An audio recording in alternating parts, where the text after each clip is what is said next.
বিশ্বনবী যে সমস্ত খাদ্যগুলো পছন্দ করতেন হাদিসে এসেছে, বিশ্বনবী রুটি খেতেন, খেজুর খেতেন, খেজুর, খেজুর চিনেন, বালাহ, তামার, দুধ খেতেন, এই মধু খেতেন, জব খেতেন, বার্লি খেতেন, লাউ খেতেন, রুম্মান, ডালিম ফল, আনার ফল, আনার চিনেন, আনার, এই আনার খেতে পছন্দ করতেন বিশ্বনবী।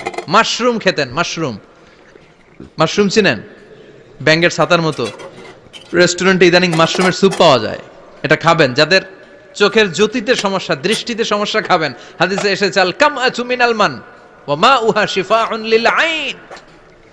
মাশরুম হলো মান্না সালোয়ার মতো খাবার। মাশরুমের স্যুপ যারা খাবে, চোখের জ্যোতি যাদের কম, তাদের চোখের জ্যোতি বাড়িয়ে দিবে কে?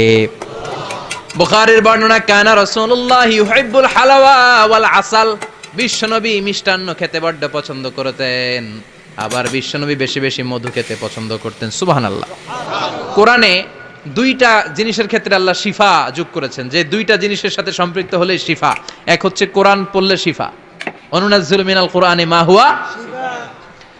আবার কোরআনে এই আয়াতের ক্ষেত্রে বলা হয়েছে শিফা ফিহি শিফাউন লিন্নাস। এজন্য সাইয়েদানা ইবনে মাসউদ